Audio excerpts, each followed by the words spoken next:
What NFC South running backs can you trust? What do we make of a new/old quarterback coming back to the AFC South? And how do you handle what to do with Cincinnati pass catchers in the dawn of the championship round of the FFPC Main Event and the FFPC Big Gorilla? Plus, Joel Durrance, the 16th place finisher in the FFPC Main Event regular season, joins us tonight to talk about said championship round, including but not limited to players like Dalton Schultz, Kyle Pitts, Justin Herbert, Chuba Hubbard, and so much more. We've got a great show for you. My name is Eric Balkman. Ferrell Elliott is here. Stick around. Your high-stakes fantasy football hour starts now. Can't stand the pressure. I've seen greater men than me, the lesser. Broadcast live and heard around the world, you are now watching the most entertaining hour of radio on the planet. Welcome to the High Stakes Fantasy Football Hour presented by myffpc.com with your hosts Eric Balkman and Ferrell Elliott. The High Stakes Fantasy Football Hour is your home for analysis from the best players in the world. And now, because no one else was available, here are Eric Balkman and Ferrell Elliott. Solace in the scripture. Are we not all our father's sons? I became a man, nobody ever told me what a man was. Hello, thank you, greetings, and salutations to all of you Balkaholics and Ferrelliacs. Welcome in to the latest episode of the High Stakes Fantasy Football Hour presented by the Fantasy Football Players Championship at myffpc.com. My name is Eric Balkman. I am your slightly above average host tonight, and you can connect with me on the X at Eric Balkman. You know me from the RotoViz High Stakes Lowdown and the Better Sports Network's High Stakes Fantasy Football, FFPC Insider Access show on the Better Sports Network as well. My co-host is the definitive commissioner of fantasy football, Mr. Ferrell Elliott. Coming up on tonight's show, we're going to delve into a variety of topics, including but not limited to the Panthers backfield, the Chargers backfield, Stephon Diggs' recent downturn in usage, plus much more, and Joel Durrance, the 16th place finisher in the FFPC Main Event regular season, joins us to talk about the big Kyle Pitts performance from last night, his thoughts on the Chargers passing game with Justin Herbert clearly limited, and so much more. Now, to kick things off tonight, I want to remind each and every one of you that despite maybe some of you being eliminated from the FFPC Main Event and the Big Gorilla, we still have the weekly challenge going on for you to win big money towards your 2025 season, or maybe you want to put it ahead towards your 2026 season. The weekly challenge is indeed live. No draft, no salary cap. Just pick 10 or 12 players if you want to play with kickers and defenses. Right now, win up to $2,500, a 10, 30, and 100-team contest. One player per NFL team at myffpc.com. That's myffpc.com.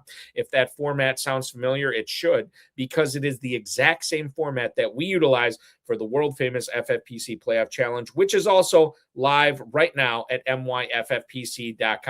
No convoluted rules on this. There's no salary cap. There's no draft. You're just picking your 12 players. $500,000 up for grabs if you want to play in the world-famous FFPC Playoff Challenge, $200 to enter that. You can also enter for $35 and play for $100,000 grand prize. Same rules, one player per team. Register now, myffpc.com. That's myffpc.com. Remember to like this video, subscribe to this channel, comment on this video, share it with your friends, share it with your enemies, and get notified each and every time we go live. We are going live right now with the man, the myth, the legend, the definitive commissioner of fantasy football. You follow him at KFFSC official on X. And of course, check out his Kentucky Fantasy Football State Championship, which is taking entries right now for 2026 at KFFSC.com. Come and party with us at Caesars in Southern Indiana for the Super Bowl. I don't know if I can say that, but I just did. For the Pro Football Championship. I'll be there drafting a bunch of teams for 2026 in the KFFSC. You can too at KFFSC.com. To tell us more about it, it's the surprising, I shouldn't say surprisingly, it's the suddenly dapped up looking dressed to the nines tonight, Mr. Ferrell Elliott. Ferrell, would you come from a board meeting? No, sir. No, sir. I am coming from a celebration of my good friend, Louisville Cardinal cornerback Justin Agu, who graduates at University of Louisville this year. And I spent some time with his family, and big celebration going on at the Yum Center. And then they will they will exit that and head to our favorite restaurant, Berenice, Balky. And perhaps I will get the pleasure of joining them even later tonight and have one of those fantastic Jameson sours, with the egg white, and shake it up, pour it up. And, we're going to make sure that you get back there soon, too. And, Balky, we're going to feed you real well. And the name of our event on Super Sunday is Sweet 16 Super Sunday. And that's what you're going to be playing in. And when you get down here, we're going to take real good care of you and feed you a little bit, because I'm telling you, buddy, you look a little lank. You look thin. You look impressive. Buddy. I'm gonna tell you this right now. Senior Oinker, say hi to regular Oinker. Yeah. I'm gonna tell you this right now. I trimmed up my beard on Wednesday, so it's not as thick out this way. That's why I'm looking thin, and only that is the reason I'm looking thin. You look good, Balky. You look good, and I think anyone in the chat room would agree. We need to tell you that you're looking so good, dapper. Kicking things off, speaking of the chat room, we got Nikki Banks, 4487, hanging out on YouTube watching tonight. And this is an interesting question that we're not going to mess around, because this is championship round weekend. It is. For the main event for the Big Gorilla. Obviously, KFFSC main event championship round going on right now as well. Nikki Banks has a question here. This is tight end premium. She wants to make sure that we're well aware on who should she start this week. Should it be Tyrone Tracy in a very juicy matchup against the Washington Commanders this week, still fending off, touches and carries and catches and targets from Devin Singletary? Tyrone Tracy at home against the Commanders, or should she roll with one Jake Ferguson, who is at home against the Minnesota Vikings? Ferrell, I'll tee you up on this here first. Who should she start in tight end premium format, Ferguson or Tracy? Oh, Miss Nikki Banks, you're going to start Jake Ferguson. Balky said that that Tyrone Tracy and the Giants have an easy matchup. I had to check and see if they were playing Lehigh. No, you are going to play Ferguson. You're going to run him out there, and you're going to enjoy getting into the end zone maybe twice this weekend. I'm going to tell you this right now. The total, I'm going to load this up just so I'm not speaking out of my rear end here. Where are you speaking out of, Balky? I don't want to speak out of my rear end. Okay. I'm going to speak out of my mouth, my front end. Yeah, front end. And I'll tell you this right now. The total on that Giants-Commanders game is 46.5. I know the Giants are 2-11 on the year. You wouldn't think that this is a great matchup for them, but they are a 2.5-point favorite, which to me portends to a Tyrone Tracy, Devin Singletary game. Now, I don't believe that Jake Ferguson is going to be hitting the peak of his powers with CeeDee Lamb recently clearing concussion protocol. So we know he'll be a full go. That said, I'm still going to go with my buddy Ferrell on this one. CeeDee Lamb is going to stretch that defense. He's going to open up the passing lanes in the middle, and he's going to keep the Cowboys in the red zone. And the Cowboys may get 44 themselves. 48.5 on that game. 5.5-point favorites are the Cowboys. I think that Ferguson probably has the small – I'll put it this way. I think ceiling-wise, Tracy is probably the play, but I do think hitting that ceiling that's over Ferguson this week definitely has the higher floor. I think it's minimal. So I think what you do is you roll with Ferguson. It's too early to be throwing Hail Marys in the championship round. Roll with Ferguson, see where you're at after week 15, and then we can have this conversation in week 16. We can have this conversation in week 17. It's never too early to field questions from Nikki Banks. That's true. That's 100% true. Let's field some questions from everybody else here tonight, Ferrell.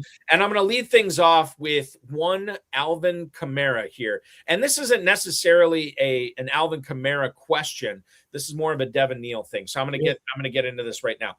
Alvin Kamara has officially, as of about 7 hours ago, Ferrell, been ruled out for the game against the Panthers this week. He will not play. This is 3 weeks in a row where he has not had any practice. He has not had any game action for Kamara, who maybe has played his last snap for the Saints. I don't know. That's a conversation for the offseason. He's dealing with an MCL sprain that he suffered in week 12. When you think about the Saints ground game. And quite frankly, a portion of the Saints passing attack, you have to think of Devin Neal, who was also on the injury report until today.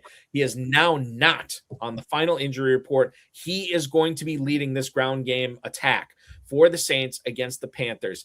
When you think about Devin Neal, Ferrell, I think this is an interesting player, given that there's no Kendra Miller, there's no Alvin Kamara, and this dude has shown some pass-catching chops. I know it's the championship round, and you have to be at the peak of your powers here, but I think Neal makes for a sneaky flex, not only in the FFPC Main Event and Big Gorilla, but the KFFSC Main Event championship round as well. How do you feel about Neal this week against the Panthers? I will echo your sentiments on Neal, and I appreciate you bringing Neal to my attention in such a aggressive way last weekend. I thought that it was wonderful to watch him play, and that with the quarterback. You know, Tyler looked good last week in New Orleans, and the things that he did and the way that team came together. The youth is ruling with the Saints, and you were the first one, Balky, to beat the Neal drum back in the spring and early summer. And I was very, very proud of the fact that player has grown into his potential, and you were leading the way for our listeners to draft and keep Neal. It dates back to rookie drafts, when we're talking dynasty rookie drafts on the show. I never really thought that Devin Neal was this explosive, super athletic player, but what he did do was put up numbers when he was in college, and he's putting up numbers now that he's got the opportunity for the Saints as well this year. So I do like Neal going forward. I picked him up in a few dynasty leagues. We'll see what happens next year, but for the rest of the season, we don't get extra points if it looks pretty. You know, yes. we don't need to look pretty. That doesn't that's for the ESPN top 10 replays. You know, speaking of looking pretty, Bucky, the people are all siding with me tonight. Mike Kinsell says, you know, you look great. I mean, everybody, you're just there, man. Yeah, the fantasy meatball, by the way, chiming in. Here's the thing. This is what happens on this show. He tells me I look good. So what do we do for the fantasy meatball? We take his question, Ferrell. We put it on the screen tonight. We answer it. I'm worried about Davante Adams this week. Any news on him practicing today? So here's the latest I have from Sarah Barshop, who covers the Rams for ESPN.com. Sean McVay stated today that he would, quote, be very surprised if Davante Adams does not play in 15 against the Lions. He's officially listed as questionable going into this game. I don't know what he did in practice today. I know he did not practice Wednesday. I know he did not practice yesterday. I don't know what he did today. He is 26th in the league in receiving yards with just over 700, but he leads the NFL in receiving touchdowns with 14. In fact, he is the only player to score more than 9 times on receiving touchdowns this year. I would imagine that if he's active, you have to play him. I'm going to look at this right now, Ferrell. This Rams-Lions game is a 425 start. It is the second highest total of the season that I've seen at 54.5. I am willing to roll the dice. Fortune favors the bold. So we will not know what his official status is till after the 1 o'clock games kick off. I'm playing him in the leagues I have. I feel pretty good about it. Sean McVay saying he's surprised. He would be surprised if Adams didn't play. You seem to echo that sentiment. I do, and you can't live with yourself, Mike. If he doesn't turn in his regular game, or if he can't complete the game, that's one thing. But you can't live with yourself if he has a typical game. Sometimes when players are injured, they get focused, they get their head right. There's certain plays now that are, for lack of a better word, schemed and sent to their direction. The coaches take extra time in making sure that they get the utility out of a star player like Adams. You can't live with him having a big game and you not playing him. You know, I as much as I love the fantasy beat ball, Michael Kinsell, I don't want to take a second question from him. Yeah. However, because he said I was looking good tonight, well, I can't deny it. So I'm going to ask him, or he's going to ask us a KFFSC question. He doesn't know which defense to start this week. So he's got it down to 2. He can play the New England Patriots against Buffalo, or he can play the New Orleans Saints against Carolina. I have thought long and hard, not necessarily about New Orleans, but I've thought long and hard about the Patriots this week, and I'm starting to become a little bit more bullish on the New England defense this week. However, I can't deny the matchup that New Orleans has. As much as I do think the Patriots are a very sneaky start this week as far as defense goes against Josh Allen, against the Bills, I think I'm going to roll with the Saints here over the Patriots. What do you think? Well, are both teams home or road? New England and New Orleans? They're both at home. They're both at home. And where I would look here is in the pass rush, in the sacks. I'm going to see which team's going to get at and after the quarterback. And I'm going to make my determination there. They're two very good defenses. This one would drive you crazy. And this one you could flip back and forth on these. You know, this question a few weeks ago wasn't even close. Right. It wasn't even a consideration. Carolina is a different team, and Buffalo is a different team than what we were expected and what we were living with during the single-digit weeks. It's a big situation in Kentucky because you don't want to give up those points. You want to have a game that, and Balky, maybe you'll share with us your totals on this game, but you know, this is a game where you want to keep as few points being scored as you can. Carolina with a more of a rushing attack than a passing attack. Perhaps I'm going to go New Orleans. I think the other thing to keep in mind here, you brought this up, and I think this is valuable here. Josh Allen doesn't get sacked a whole lot, right? Bryce Young does. So when it comes down to it, I do think that you can pile up a few more points with New Orleans than New England. The totals on this game, as you had asked, Ferrell, Panthers Saints, we are just over 40. 40.5 in that game right now between the Panthers and the Saints. The Patriots Bills currently stands at 49.5. So you're looking at a 9-point difference in this game. I'm going to roll, as crazy as it sounds, I'm going to roll with the Saints with my good buddy Ferrell on this one. Philip Stanley, I'm assuming tight end premium question here. He wants to know, is it Wan'Dale Robinson or is it Dalton Kincaid for his flex this week? Now, I will say this. I do like both these players this week. I am playing both these players this week in my KFFSC lineups. I think, and the more I've listened to certain pundits, fantasy football pundits this week, I am a believer that this Giants Commanders game is going to be high scoring. I do believe it hits the over in this game, which is currently at 46.5. I'm looking at 50-plus points in this game. So I like Wan'Dale Robinson quite a bit. Now, when it comes down to tight end premium, I think this is more of an interesting conversation because I mentioned that this Bills-Patriots – well, I'll say this. Buffalo does not have a dominant pass catcher on this team. That includes Kincaid. It's not Palmer. It's not Keon Coleman. It's not even Khalil Shakir, not James Cook or anything. So it's hard to believe. Yes. I think that Kincaid, well, I'm playing Kincaid in KFFSC non-tight end premium as my tight end. But when it comes to flex, Ferrell, I just think it's too juicy with Wan'Dale Robinson and that Giants offense facing on a battered Commanders defense. As weird as it sounds and as shocking maybe as it sounds, I'm going to bench Kincaid in tight end premium formats. I'm going to play Wan'Dale Robinson here. And yes, you are. And if you want to win bets against fantasy players, get an over and under on catches for Wan'Dale Robinson so far this year. And when you tell them he's caught 73 balls, they'll swear you're lying. They will swear. There's no way he's caught 73 balls. He's having a career year. Probably more touchdowns than Kincaid. I'd have to look up those numbers, but probably more scores than Kincaid. This is your best flex you could possibly have. So right now I'm looking at one of the books that has Wan'Dale Robinson at 5.5 catches for this game this week, and I like the over on that. On the season right now, Ferrell, I'm looking this up right now. He is at, God, why do they always make this so confusing to read? So he has had, Good God. You got to do that homework before you get on the stage. I know. This is terrible. This is I like Greg Bell, who is my mentor at my local radio station, is screaming in my ear. You should have done this beforehand, Balky. You should have done this. Are we looking up Wandale? Because I know Wandale pretty well. Wandale Robinson, 3 receiving touchdowns. Yeah. Okay. So they're the same, because I imagine that's about what Kincaid is. Wandale Robinson, by the way, by far and away this season has career high in receiving yardage with 828.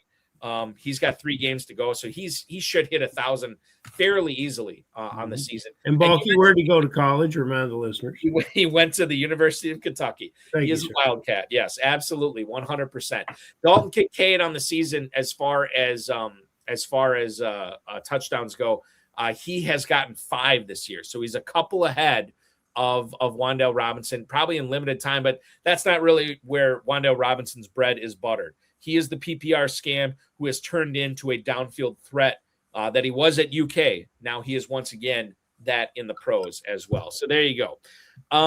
Let's go to, oh God, Ferrell, I'd be remiss if I didn't talk to you about Phillip Rivers this week. Oh, Shane Steichen, as of, this is a few hours ago, said that there's no quarterback decision just yet when he was asked who was going to start this week against the Seahawks. Stephen Holder from ESPN has been all over this, right? So Steichen is saying that he has not made a decision on whether it's going to be Riley Leonard, who, by the way, dealing with the PCL sprain, right, has been practicing in full this week. And then you have Phillip Rivers, who is a grandfather, who has not played since the COVID year of 2020, Ferrell, now being brought back this year. I don't believe he's been signed to the active roster yet. You can correct me if I'm wrong on that. This is a wild story, and I don't want to bore the listeners on, hey, do I play Leonard or Rivers? You don't want to play it. But what do you do with some of these other guys? The Pittmans, the Downs, the Pierces, the Taylors, the Warrens of the world, depending upon who the quarterback will be chosen as the starter for Indianapolis this week against Seattle, Ferrell. Well, it's fortunate that we're past bye weeks and we are at full we're at full capacity with your rosters. Mm-hmm. For me, it will be difficult. It'll probably be a Sunday morning decision who's going to play quarterback, and I don't know. Even if Rivers plays, I think I would stick with Pittman. I don't care for Pierce. I think this is taking care of what we've seen from him, and I really look forward to seeing him again next year. But there might be easier choices. I tell you what, if I'm running the entertainment in the stadium there in Indianapolis, I'm going to go deep into the sheet music, and I'm going back to the Broadway show from the 1920s before the Depression hit, Showboat. I'm going to have Old Man River playing. The whole that's going to be his walkout music, man. That's what it's going to be. I don't know if he would sign off on that. And I'll say this. I have heard from many high stakes players this week saying, I wouldn't say all of them, but the majority of them are washing their hands. Yeah. Not only Pierce, not only Downs, but Pittman, and in some cases, Ferrell, in some cases in tight end premium leagues, as crazy as this sounds, Tyler Warren. They don't want to start Tyler Warren. I think that could be an overreaction. I think it is an overreaction. I don't think it could be. I think it is an overreaction. If I have Warren listen, you can clip this, and if I'm wrong, I'm wrong. But if I have Tyler Warren in tight end premium leagues, and I have Tyler Warren in a couple of non-tight end premium leagues in the KFFSC, still rolling him out, man. Let's think about who this player is. He's ultimate competitive. He hasn't just stepped off the couch. This is nobody else's idea other than his. He's not coming back to this game to embarrass himself. And the team is not. The team has more choices than this. But they've made this choice, and they made it for a reason. And they're good football people in Indianapolis. Yeah. So, if it works, it's got a higher chance of working from a statistical fantasy football point than it does from a winning football team NFL point. I think our people are overreacting. We have so much more to discuss, so much more to get to, but we've kept our guests waiting way too long. Ladies and gentlemen, this guy enters the FFPC championship round in 16th place overall in the main event. And as weird as it sounds, despite him having the demigod Kyle Pitts last night, he's actually slipped to 22nd.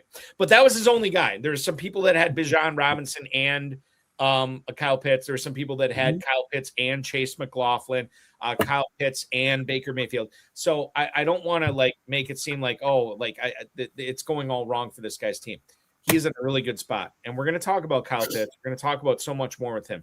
Please welcome aboard the FFPC Main Event 2025 regular season 16th place finisher, Mr. Joel Durrance. Joel, welcome into the broadcast tonight. Thanks so much for joining us. How the heck are you, man? I'm doing all right, man. Coming straight off of a big-time Christmas parade at SeaWorld, Sesame Street. So I appreciate a little bit extra time. But ready to go. Yeah, no, I appreciate you guys having me. Appreciate everything you guys do, man. Joel, does everyone call you JD? A lot of them do. Yeah, I guess you got JD written all over. I mean, you know. Joel, did you sometimes, and I don't want to assume anything. Did you watch a Thursday night football game last night? Watched a piece of it, about 3/4, to leave a little surprise on the table, and woke up this morning and was like, oh yeah, no, it is Kyle Pitts season. It's finally Kyle Pitts season. Only took you 5 years. Yeah, it took a minute. There's been a lot of money invested into it. And I don't want to pretend like I was right. Well, listen, we'll get into the Kyle Pitts conversation because there's a lot of people who want to know why because you did. It's not like this was your only league where you had Kyle Pitts. You had him on a few leagues this year. We'll get into that and so much more. Before we get into the fantasy football part of tonight's program, you're down in Florida. Tell us what you're doing for a living when you are not hanging around the top of the FFPC Main Event Championship Round leaderboard, sir. Yeah, so I manage a solar distribution business. Got a lot of good people that have helped me create the time to be able to do what we can now. And I dabble in golf, played college golf and played some pro golf. That P&L got upside down pretty quick. So we diversified our revenue opportunities into high stakes fantasy, and I couldn't be happier about that. Where did you play college golf? I chase 2 toddlers around also, but my wife does, so she gets all the credit for that. That's always a big thing. Where did you play college golf? Curiously. I started at Valdosta State, played D2 golf, Southern Georgia, and then at Flagler in St. Augustine. So good for you. That's fantastic. Yeah, and you're still keeping the swing sharp. Yeah, it depends on who you talk to or the semi-sharp. Semi-sharp.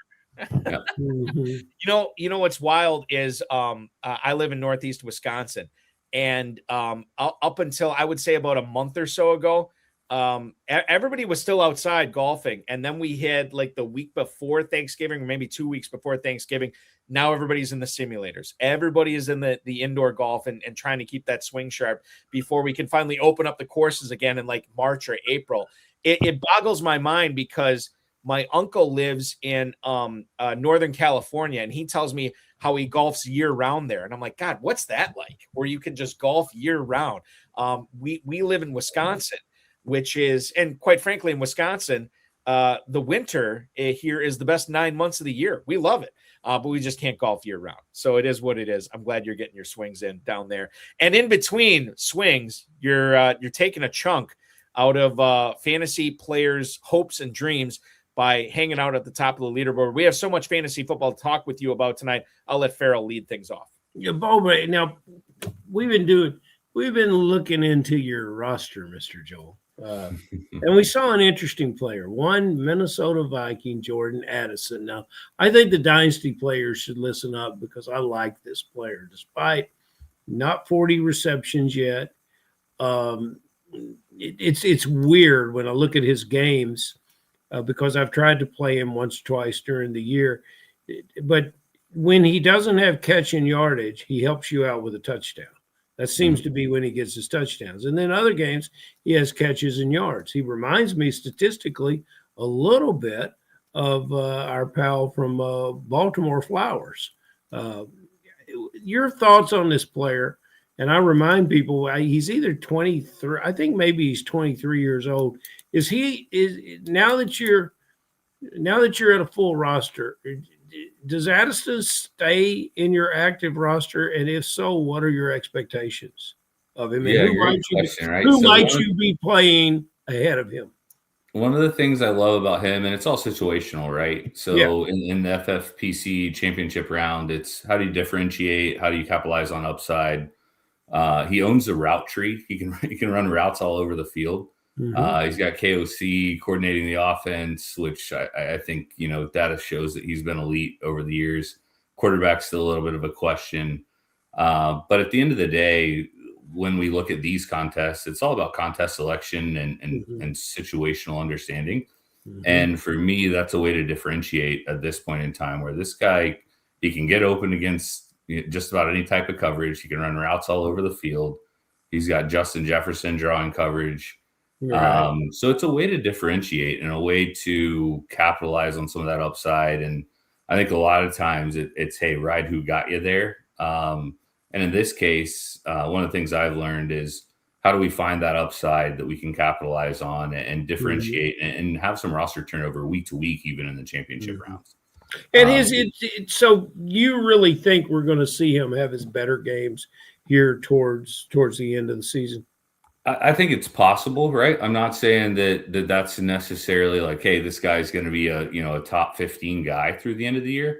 But what I think he can do is uncap a lot of like what these contests are, which is how do we unlock the upside and how do we differentiate ourselves? Just like, large field GPP in a sense, where you get to the end of a contest and it's like, hey, I've got this guy that I stashed, and it's something I've learned over time, like, having pretty good ROI and a decent advance rate, but not having enough upside when we get to the end of the year. So it's kind of, hey, let's create a carousel effect and let's create some upside. And they're going to go to Dallas this week, and Dallas's passing attack has been pretty elite all year. They're gonna move the ball. Yeah.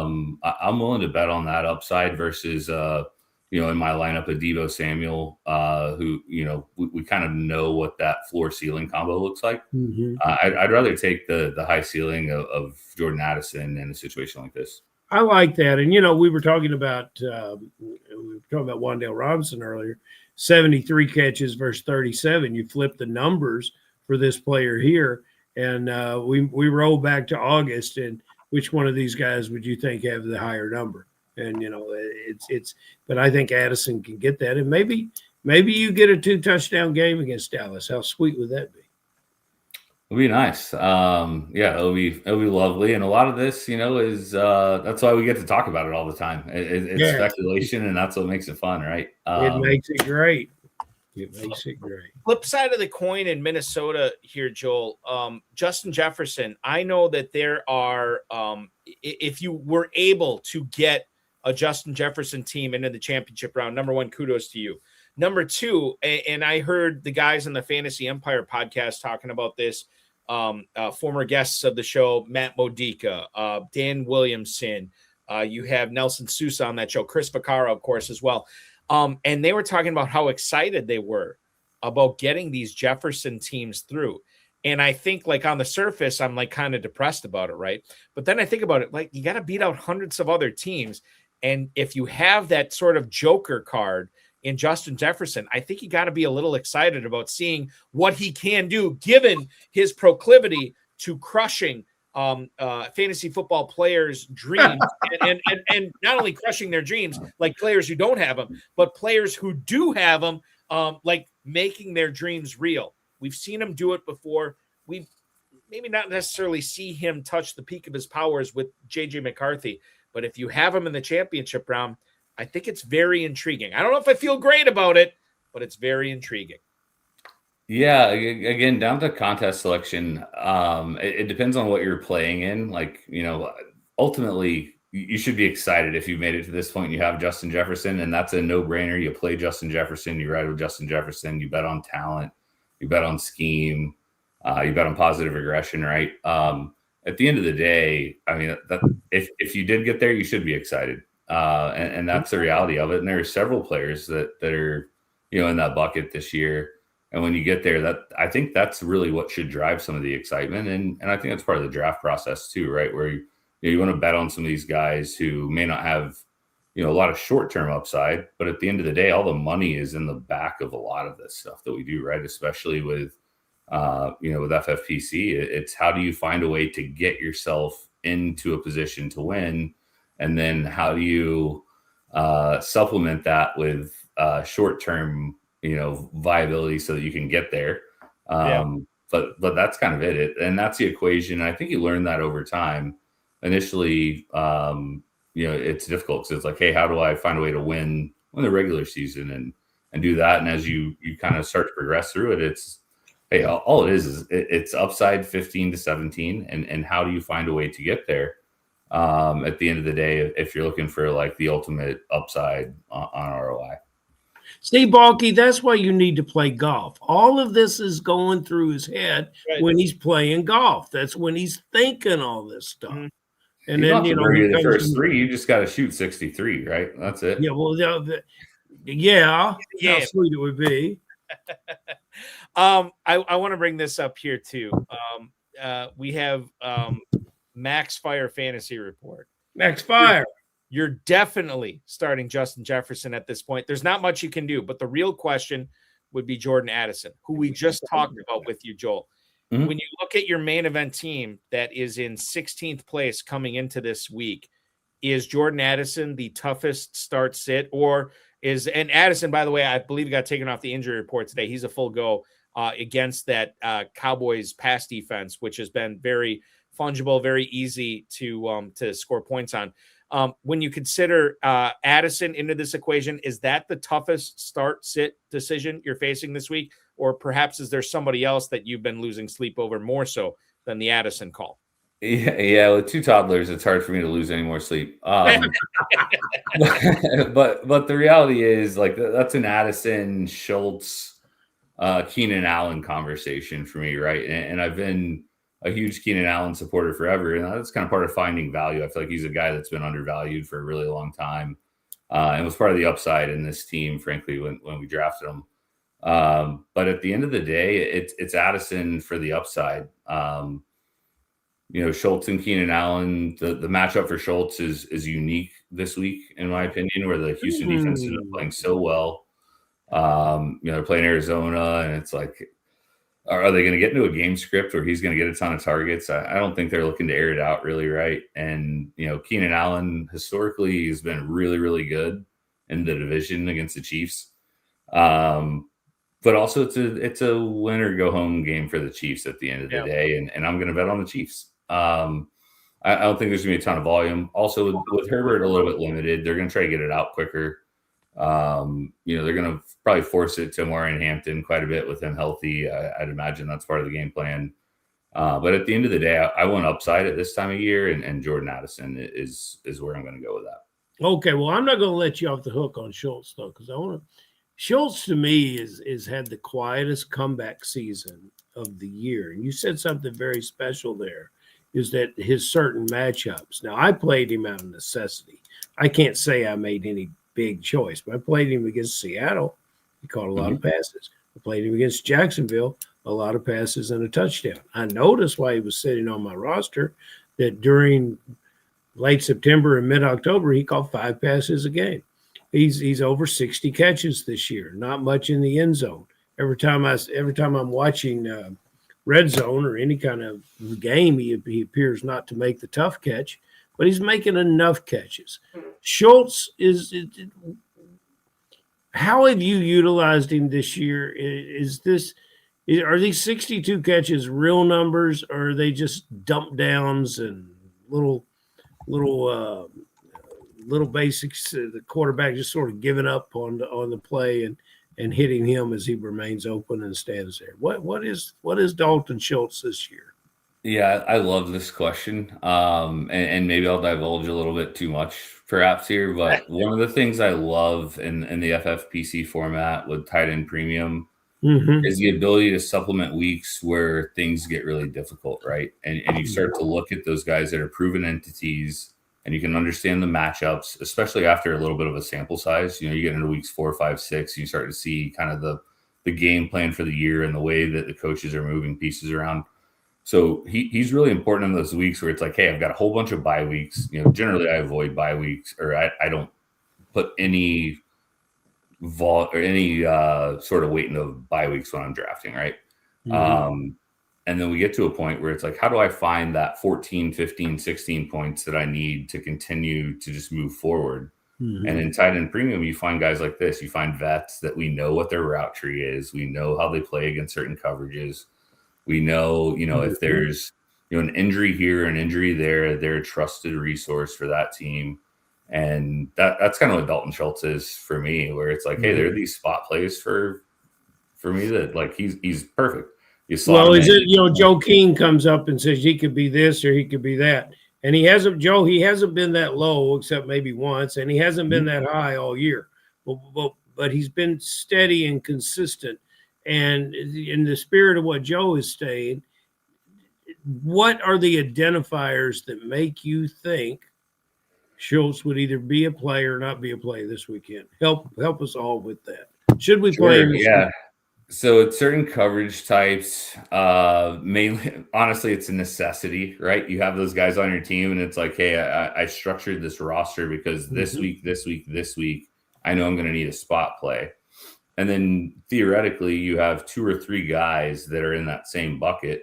And then you get to those weeks and you figure it out, because, we don't want to pretend like we know all of that stuff before the season. So it's kind of about diversifying your portfolio and making sure that you have these spot play guys that can be plugged into certain situations. And we could even go deeper into like late swap and stuff like that, and how you kind of manage your roster with it. But at the end of the day, he's a known entity that we know can produce on a receiving core this year, that you've got, your alpha and Nico Collins, and then you've got your ancillary new guys kind of, right. And Jaden Higgins and Christian Kirk, who's new to the team, and Jalen Noel. So you've got all these things that are kind of unknown. I'll take the known piece on a team that at the beginning of the year, I thought was going to be playing in a lot of negative game scripts. Their defense is so good that doesn't happen very often anymore. Well, I appreciate you digging into that. And it shows your knowledge of football. I got a question. How do you consume football? Are you watching all the games, or are you a red zone guy? Or, last night you said you went to bed on the game. What's the story with how you watch football? Yeah, so I spend probably 4 to 6 hours a day reading, period. And football is a big part of that. I also listen to the guys that established the run. They're off the charts. I don't want to disparage anyone else, but I love the way that they articulate the information. It's very straightforward. I work 14, 16 hours a day. So to have a bright spot where it's like, hey, this is still feeding information that's easily digested, but there's not a whole lot of fluff in it. That's what matters to me. Even though it's still kind of fun. My wife jokes about, the way they talk. They're like, this is fun. Okay. It's paying dividends. Before we move on from established run, I know Adam Levitan. I don't know if I consider Evan Silva a friend, but we're definitely acquaintances. 2 things. Number 1, Joel, do you listen to Levitan's solo pod that he usually releases on Monday? Of course. And I think my wife was horrified that this may turn into that, Eric. It's great, man. Listen to him divulge some of the, especially when he gets into sex stuff. It's just, I love it. It's great. And then, and I would say if there's anything, listen, I want to get this out there. What they do, and I'm a big fan of a lot of content creators in the industry, but I think Established Run is great at what they do. And I think that's what I want to make capital letters here. But if I was to say something else, I really enjoy when Levitan and Silva do their podcast. When Levitan states a stat or states a fact, and Silva immediately answers, repeating the same thing because he wasn't listening. And I know the YouTube commenters are always over Silva. Yeah. It is hilarious. I love it. It spices it up. Those guys are so good at what they do. And then throwing that in there, it's like, it kind of lets you know, like, yeah, these guys are human too. They can make mistakes. They're really good at fantasy football, but they make mistakes. I love it. I think that their podcasts are right up there with anybody's. Yeah, super objective, right? And like, there's not a lot of fluff, but there's still some humor because there's, some differentiation in the way that they talk and think. And I think it was very well thought out by them. They've got a great team. I thoroughly enjoy listening to them. Jack Miller, by the way, from Establish the Run, has been on my FFPC Insider Access podcast numerous times. Same thing with Ryan Reynolds, who does a lot of the award stuff with ETR as well. Evan Silva's been on this podcast before. It's great. Like, we love those guys. We love what they do. And clearly they're helping you out this season too, as they have in seasons before, Joel.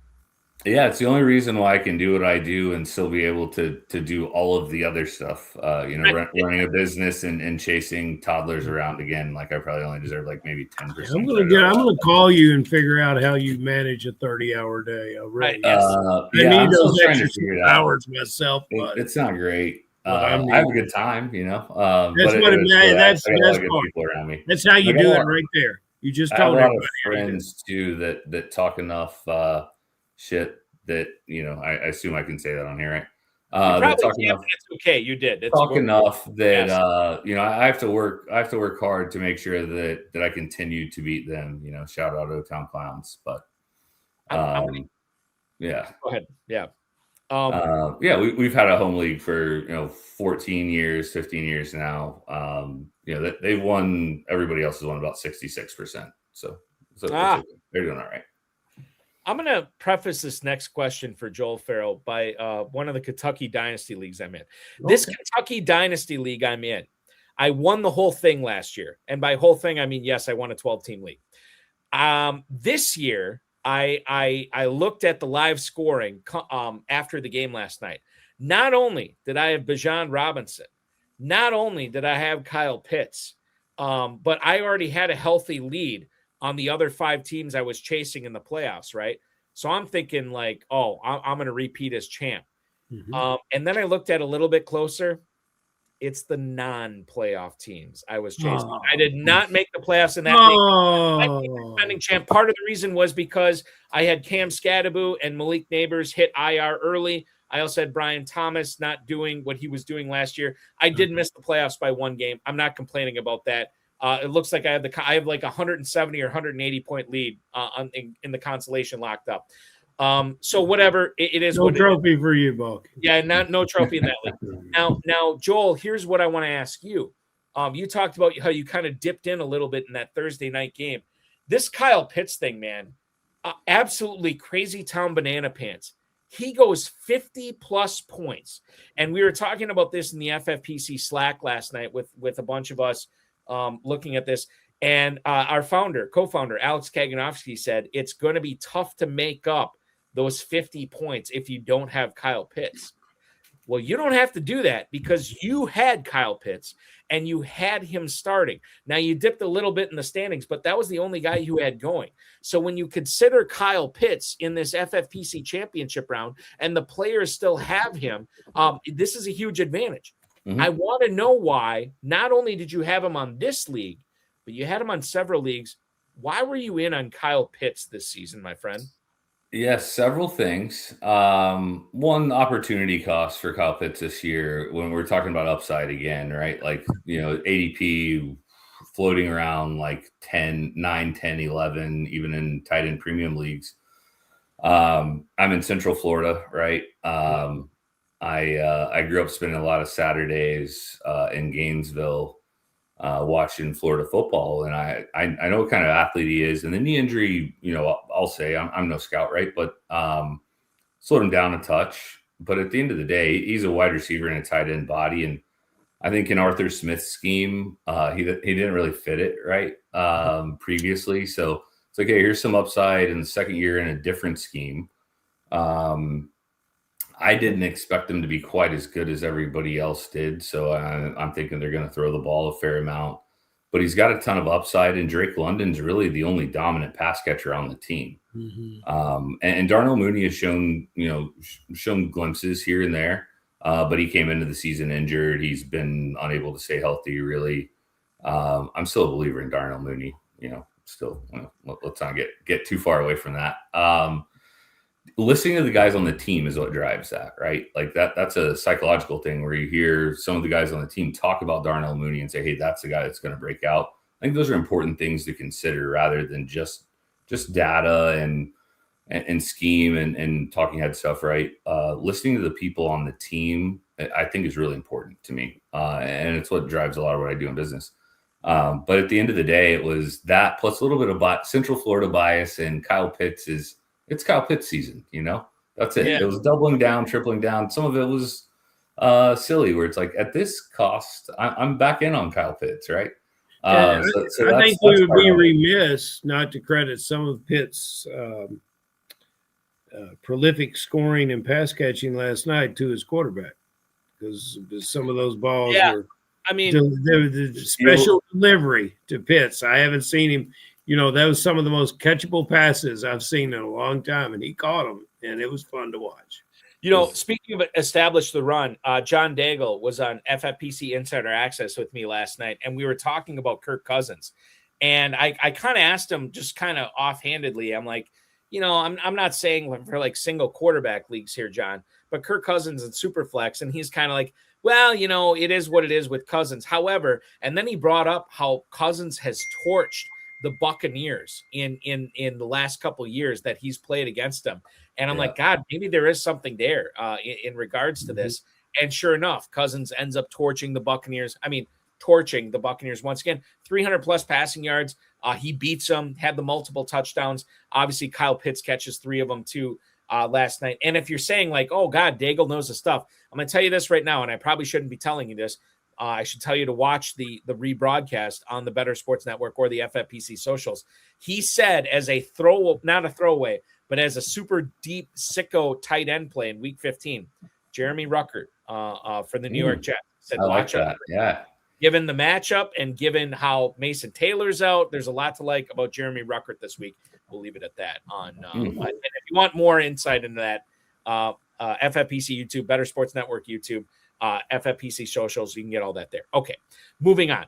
Justin Herbert, I believe, and don't quote me on this, I believe he handed off to his left one time on Monday night. Everything else was shotgun. Everything else was a run to the right. And even though Vic Fangio is a genius, the Eagles couldn't solve it, and they end up losing to basically the most predictable offense in the NFL because of Justin Herbert's non-throwing hand on Monday Night Football. I have to ask you this week in regards to that, Joel. You think about Quentin Johnston. You think about Ladd McConkey. Oronde Gadsden I'll throw in there as well. Keenan Allen. What do you do with these Chargers pass catchers, knowing, number one, that basically what the Chargers did last week showed how limited Herbert was and how limited they are in the types of plays that they can run and the different number of plays that they can run. And yet, number two, they still won. They still beat the defending champs. They still beat the Eagles, who are in line to make the playoffs if the season ended today. This is quite the conundrum when you think about it for fantasy purposes. And I mentioned the pass catchers here.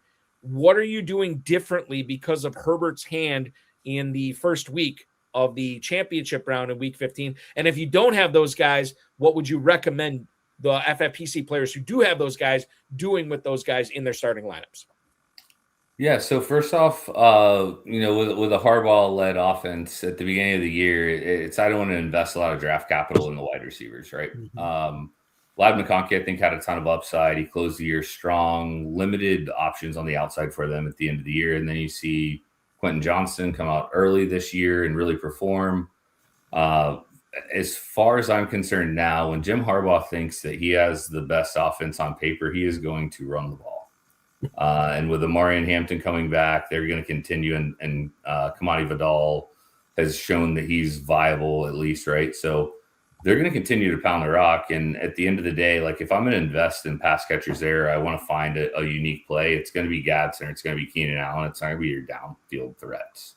It's not going to be Quentin Johnston. It's and also you look at their schedule the last 3 weeks. I think it's like Chiefs, Dallas, Houston, maybe.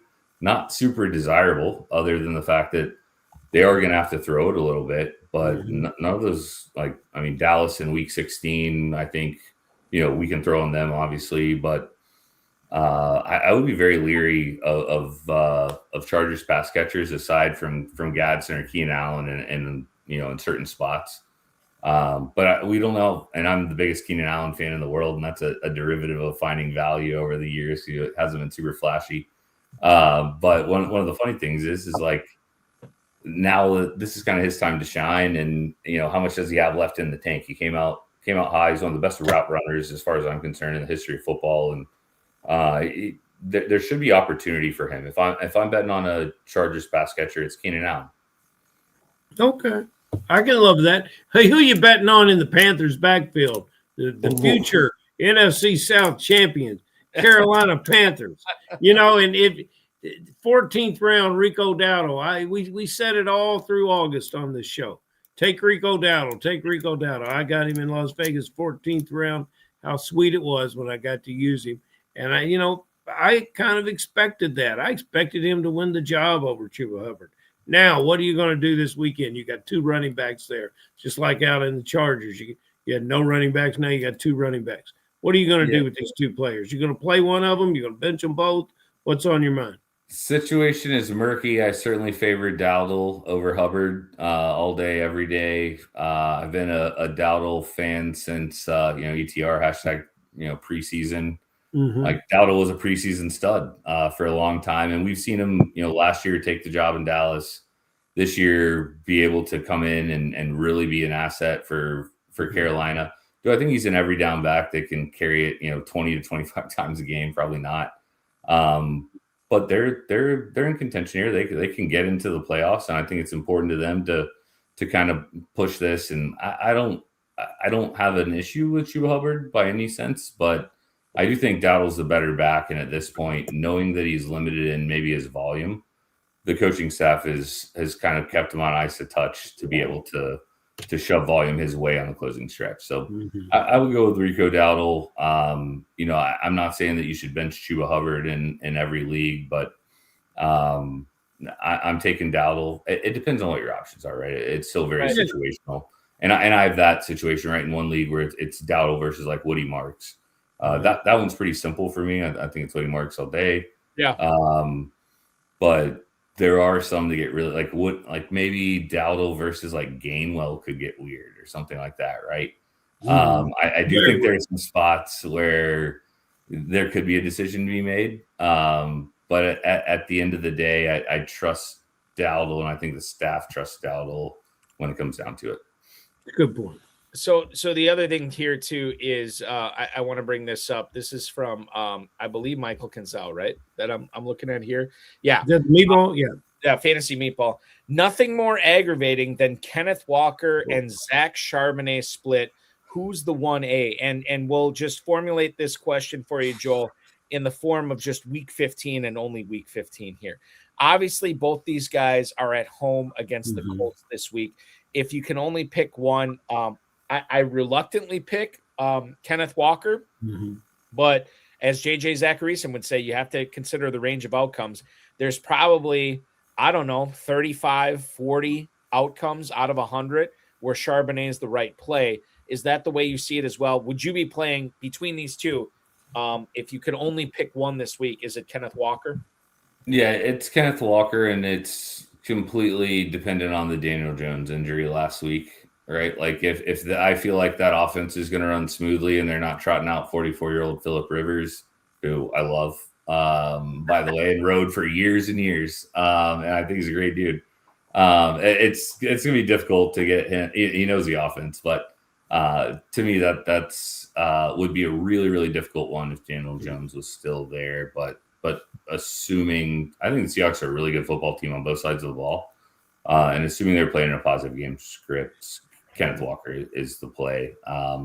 We could argue about talent and who the right guy is long term, but in a vacuum, week 16, it's Kenneth Walker for me. I think I saw this either on ESPN or NFL Network earlier today, that the only 2 teams in the NFL with a top 5 offense and defensive rating, both come from the same division. It's the Rams and the Seahawks. So Isn't it crazy? yeah, it's nuts. It's nuts on how that works out. Final question here for you before I want to make sure. Yeah, final question before Ferrell asks you the final question. Deebo Samuel is in your lineup in your 16th place FFPC main event team, Joel. I know for your team, it probably makes some sense to have him there. In a vacuum, do you think that he should be started more than he sat in FFPC main event and Big Gorilla championship round teams in week 15? Taking personal bias away from this, I would hope that you don't have to start Deebo Samuel. Okay. I would. It's not ideal. So sometimes you convince yourself it's contrarian, right?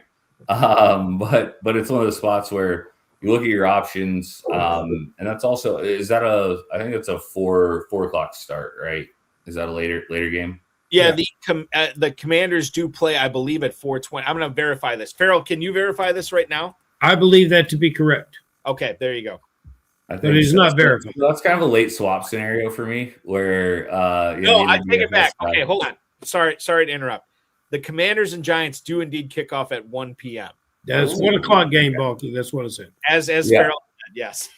So I hope that you don't have to make that decision, but I also do trust the fact that Mariota is going to get rid of it early. He's going to dump it off. He's going to try to get it to Deebo. I would worry about McLaurin, honestly, a little bit more, even though he had a decent week last week.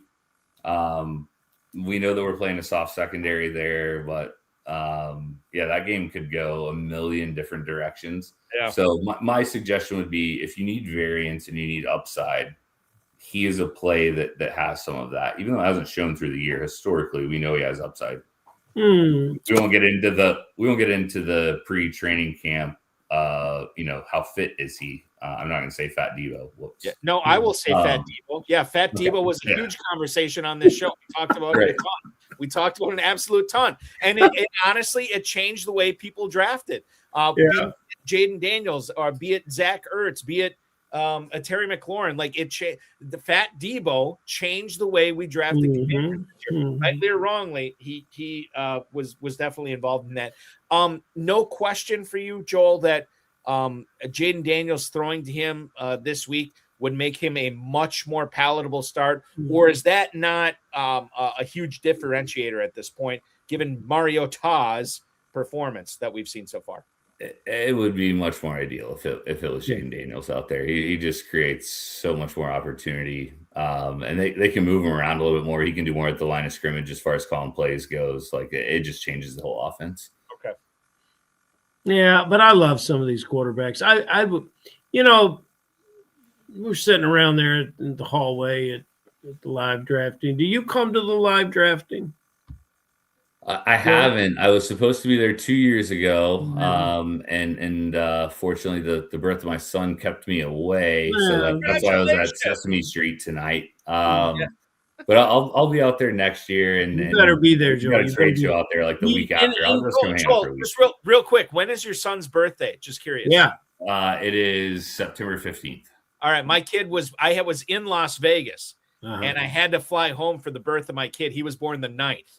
Which was Crazy Town Banana Pants for week 1 of the NFL season way back in 2013. I remember that, David. You guys keep birthing these Virgos. I mean, it's great. It's fantastic. I was so excited. My wife's like, I'm like, no, I understand this is going to work. It's okay. When you get out there this year and you see somebody like me sitting around and mumbling that, at the end of the season, we're going to have Mariota, Kenny Pickett, Tyler down in New Orleans. Yeah. We're going to have Shador. And, Rivers is coming back. Yeah.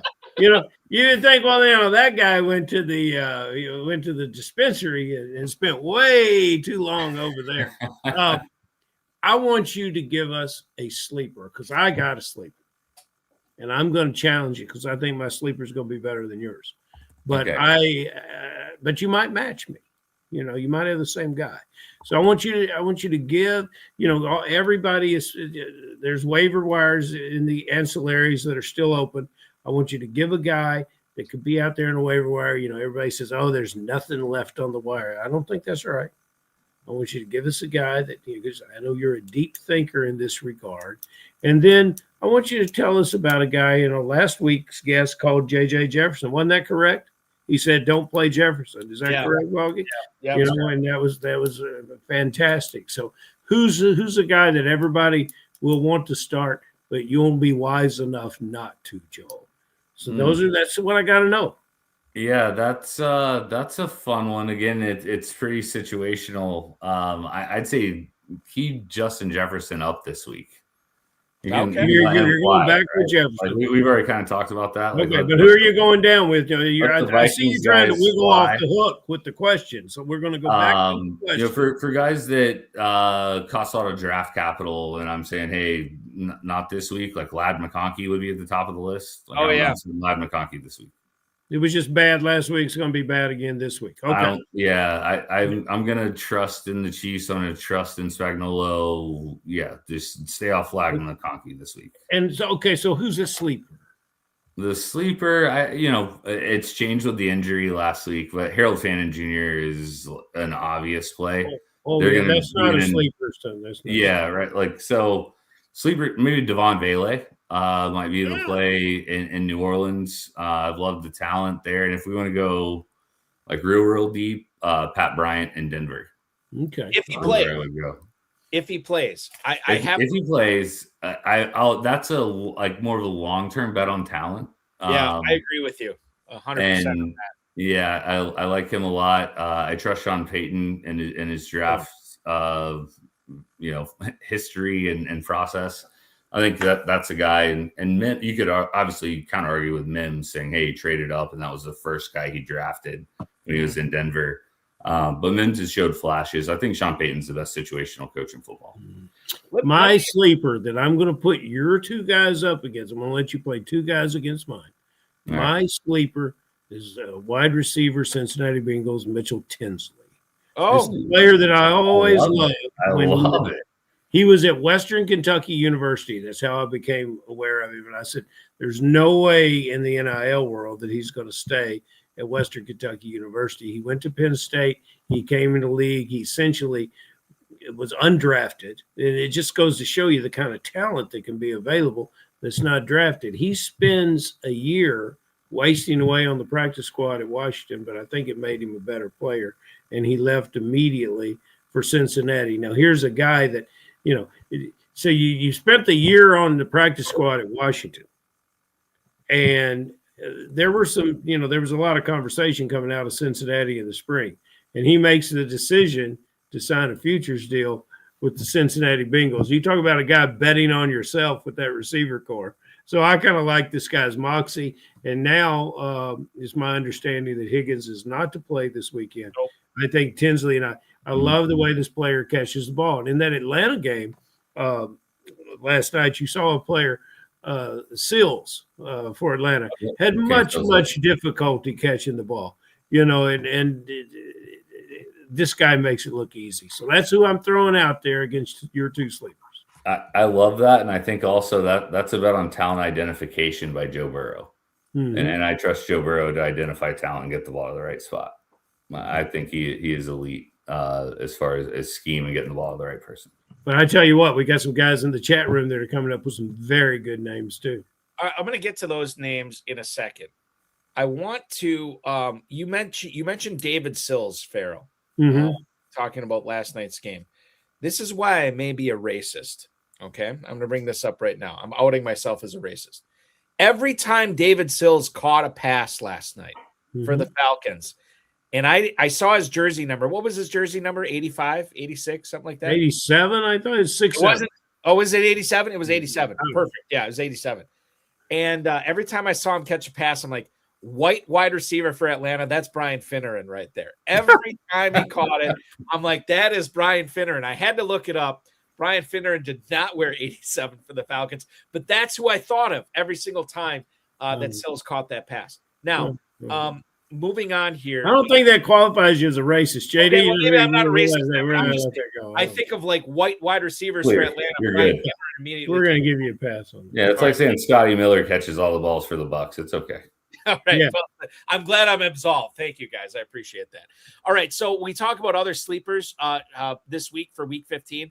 Paul Teixeira, former guest of the show. I believe he's a former guest of the show. If he hasn't been on this show, I've tried to get him on this show before. Jack Besh. 12.5-point dogs are the Raiders to the Eagles. What do you guys think about Jack Besh as a sneaky sleeper this week in a game that Kenny Pickett is starting for the Raiders, and he's probably going to have to be throwing a lot? JD, you go first. On the racist side. But there could be a connection there. At the end of the day, I think they're going to be in a negative game script. They're going to throw it a bunch. But for me, at this point, with money on the line, all bets are off as far as the Raiders go, other than Brock Bowers is going to get targeted. But, I even the guys that have made it to this point with Bowers and weathered the first portion of the season, I think it's really, really tough. Yeah, Jack is a player that I think dynasty people should look to get on their roster. He's a player that I thought would have caught 50 passes this year. I think maybe he's flirting with double digits now. But, if anything, a player like Jack gets a lot of repetition with the second and third string quarterback, whatever pick it is. So they could have a natural connection. So I like that. I will bring up this here. I just had it, and let me scroll up for it, see if I can find it here. Jimmy Williams, our good buddy Jimmy Ferrell, chiming in. Joel, do you think highly of Chase Brown?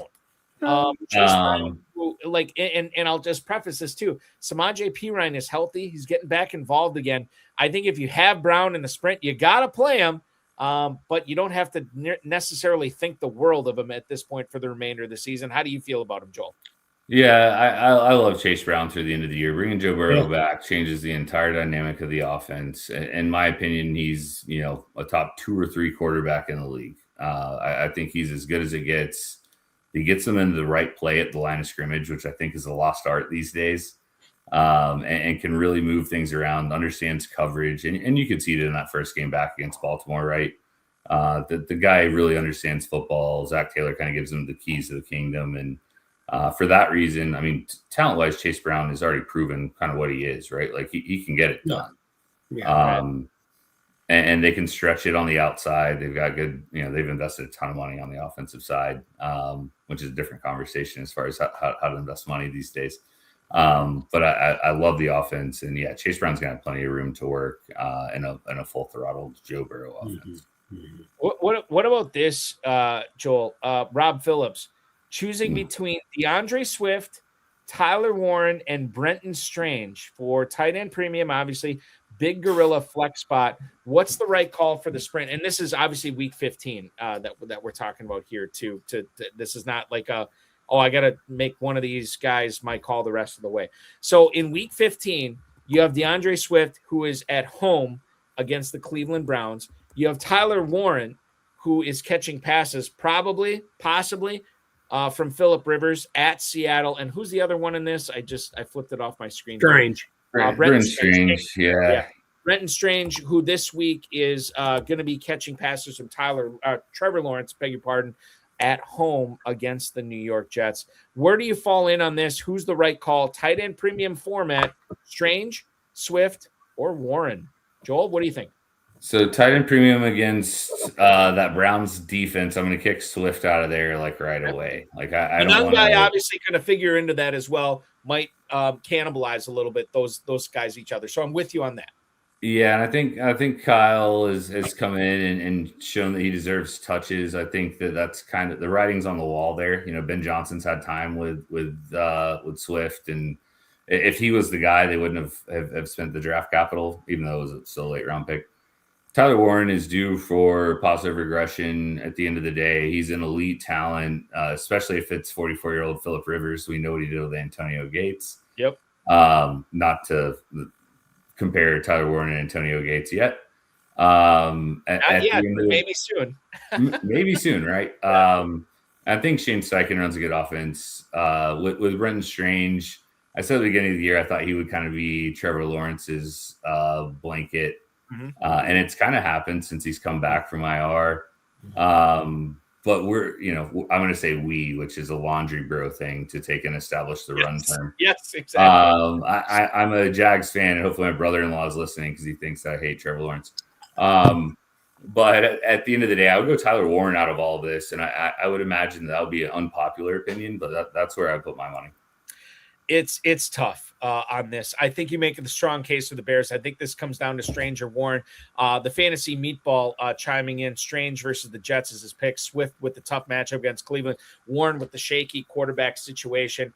I'm willing to bet on Warren over Strange. I could be wrong on that. Remember, Strange had a decent week last week. Would have been a really good week, but he had a pick play called back. He had a touchdown, beg your pardon, called back on a pick play on OPI, which was debatable. So it's very, very close here. I think I'm with you. I think it's Warren here. That's the way I would roll on this. Ferrell, do you also agree? Warren, Swift, Strange, who are you rolling with?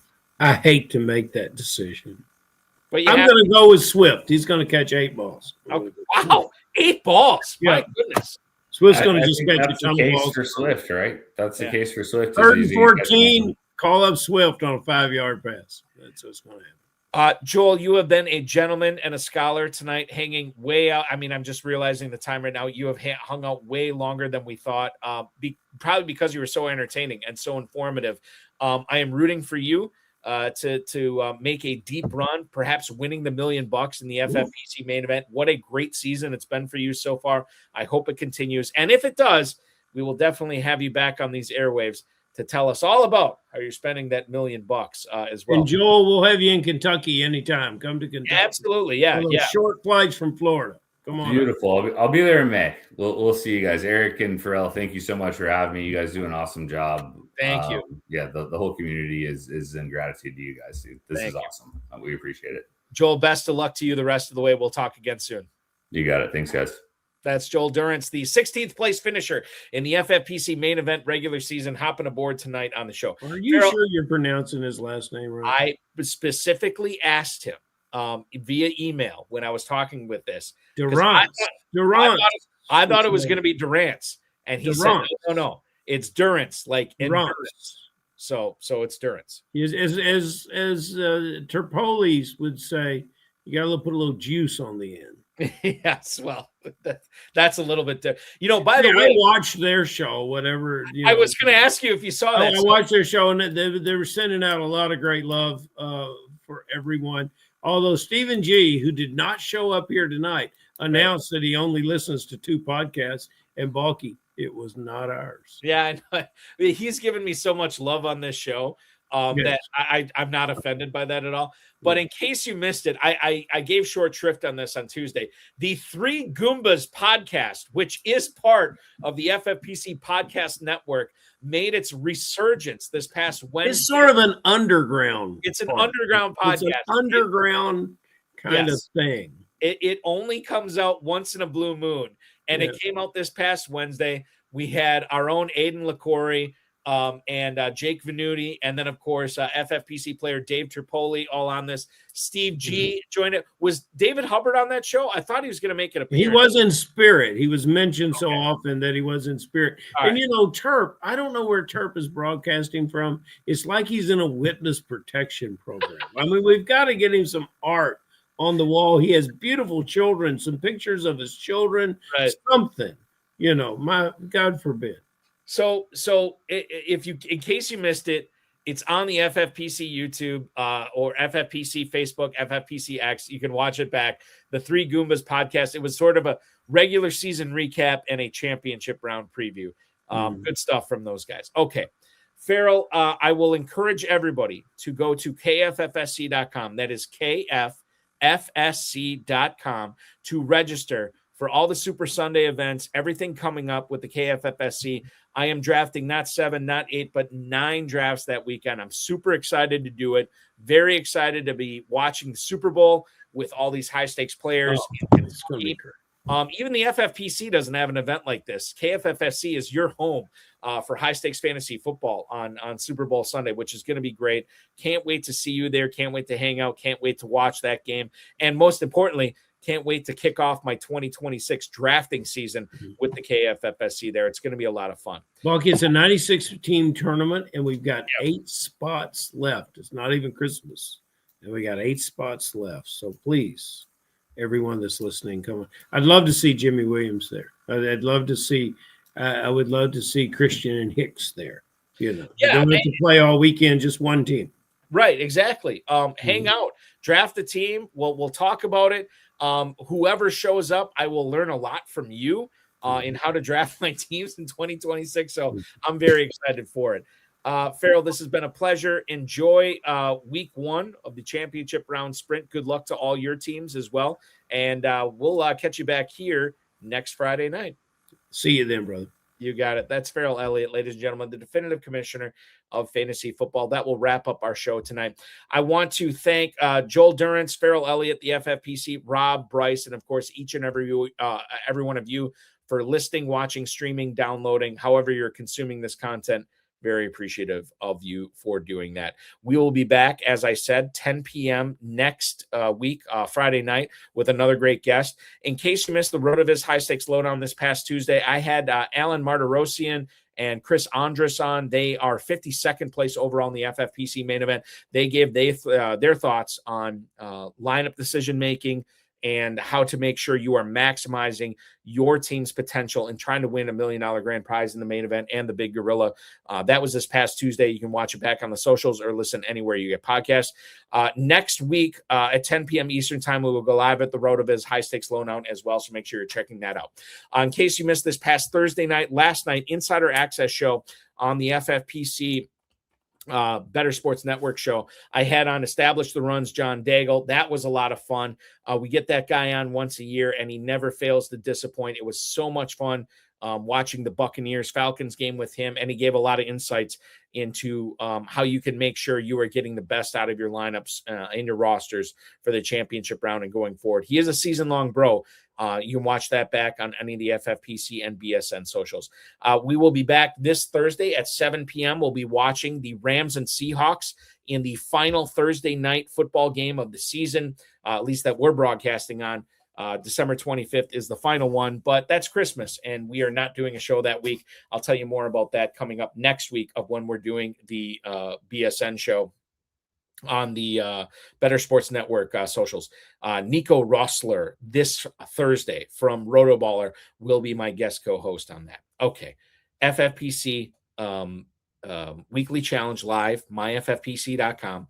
FFPC Playoff Challenges live at myffpc.com. $200 gets you eligible for a $500,000 grand prize. $35 still gets you eligible for a $100,000 grand prize. So be checking that out, myffpc.com. Remember to like this video, subscribe to the channel, comment on the video, share it with your friends, share it with your enemies, and get notified each and every time we go live, which will be Tuesday night, 10 p.m. Eastern time for the RotoViz High Stakes Lowdown. For one Joel Durrance and one Ferrell Elliott, I'm Eric Balkman. This has been the High Stakes Fantasy Football Hour on the FFPC social and YouTube channels. Thanks so much for watching, everybody. We'll be back next week. Your weekend officially starts now.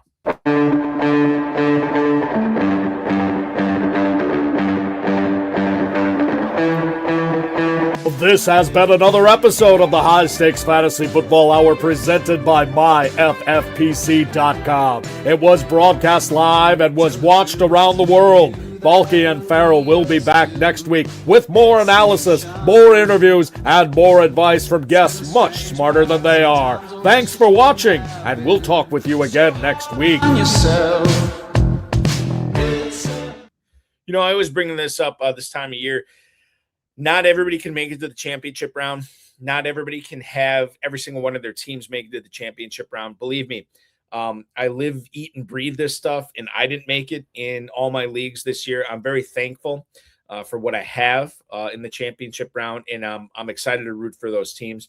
Know this, that when you get to this level, just like in professional sports, the line between winning and losing, between good and bad, between making the playoffs and not making the playoffs, it's so tiny. It's so very small.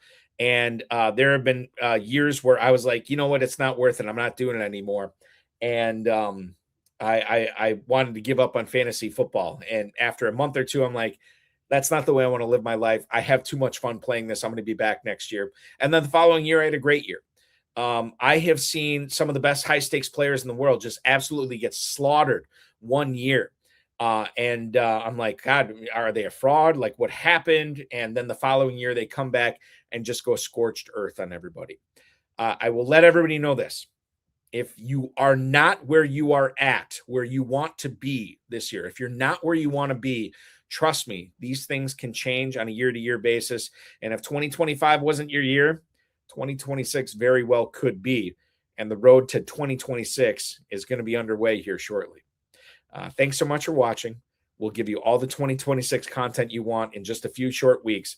And if you're not there where you want to be this year, you can start working on getting there for next year right now. I appreciate you. Thanks for watching, streaming, listening, downloading. Good luck in the championship round for those of you who are participating, and we will talk with you again 1 week from today.